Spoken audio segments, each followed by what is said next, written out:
Salut les amis et bienvenue une fois de plus sur Wanda.com. Du côté du Cameroun, nous avons une information qui stipule que les Français voudraient la mort de Maurice Kamto. Pour plus de détails à ce propos, c'est parti après le générique. Bon visionnage.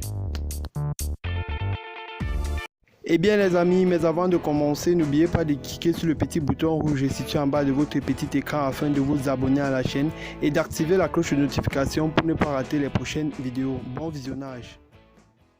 Ce qu'il faut dire à la fin, c'est que le président Maurice Kamto n'est plus simplement un adversaire politique au régime Biya.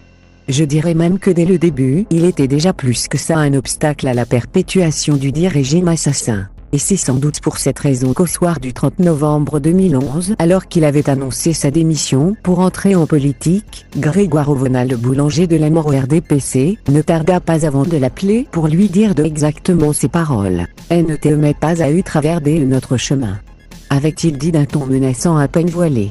Si Maurice Kamto a souffert son calvaire entre avril 2018 et aujourd'hui, notons que cette misère a cependant commencé au lendemain de la dite annonce. Que d'insultes, de calomnies, que d'éclaboussures a-t-il subi durant ces 07 années, mais aussi des tentatives d'achat, de fragilisation, tentatives d'achat et de corruption viennent dans un contexte où Biya est resté persuadé de ce que tout le monde est à sa botte.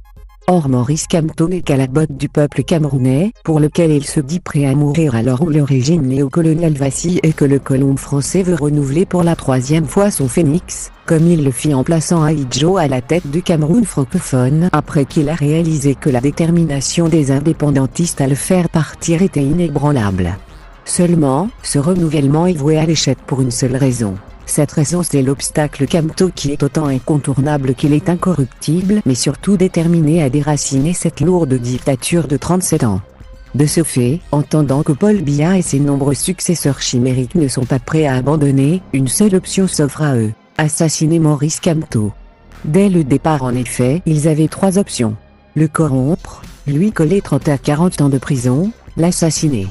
Les deux premières ayant échoué, il ne leur reste que la troisième option. Une option qui a déjà été implémentée 2 fois sans succès depuis qu'il est dans les geôles de la prison principale de Kondangli.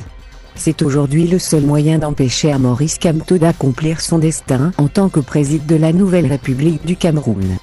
Tant que le président élu vivra, le régime Biya sera étouffé et le Cameroun sera libéré.